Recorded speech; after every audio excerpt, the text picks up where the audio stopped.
নমস্কার বন্ধুরা, মায়ের হেসেলে আপনাদের সবাইকে স্বাগত।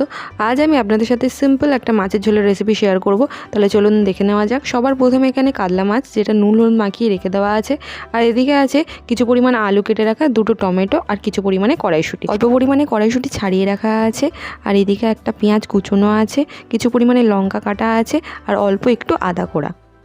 এখন আমরা কড়াই সর্ষের তেল দিলাম। তেলটা গরম হয়ে গেলে আমরা মাছগুলো ভেজে নেব।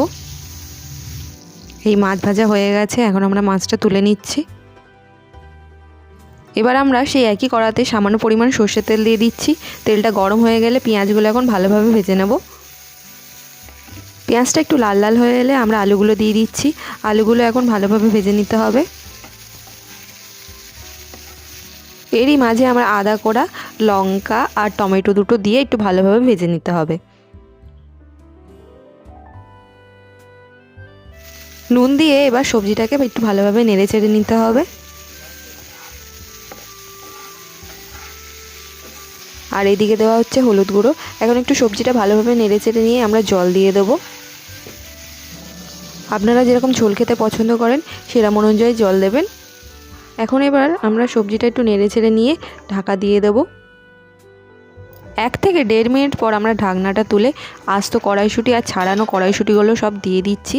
এবার আমরা সবজিটাকে একটু নেড়ে চেড়ে নেব। ব্যাস, আবার আমরা ঢাকা দিয়ে দিচ্ছি। আবার 1 থেকে 1.5 মিনিট পর এই ঢাকনা তুলবেন, দেখবেন সবজি সব সিদ্ধ হয়ে গেছে। তরকারিটা আমরা নামিয়ে নিয়েছি। আর এদিকে কড়াতে সামান্য পরিমাণে সর্ষের তেল দিচ্ছি। তেলটা গরম হয়ে এলে 5 ফোড়ন দিয়ে দেব। 5 ফোড়নটা হয়ে এলে আমরা টমেটোগুলো দিয়ে দেবো। এখন আমাদের টমেটোটাকে ভালোভাবে ভাজা ভাজা করতে হবে। এরকমভাবে 30 সেকেন্ড মতন টমেটোটাকে ভালোভাবে ভেজে নেবেন। এখন আমরা দিয়ে দেবো জিরে মরিচের গুঁড়ো। ব্যাস, জিরে মরিচের গুঁড়োটা দিয়ে একটু ভালোভাবে ভেজে নিতে হবে। একটু নেড়ে চেড়ে নিয়ে এখন আমরা তরকারিটা দিয়ে দিচ্ছি। টমেটোটা ভালোভাবে তরকারির সাথে মিশিয়ে নেবেন। এবার আমরা তরকারিটাকে 1 মিনিটের মতন ফুটতে দেবো। 1 মিনিট হয়ে গেছে, এখন আমরা তরকারিটা নামিয়ে দিচ্ছি। আমাদের মাছের ঝোল রেডি।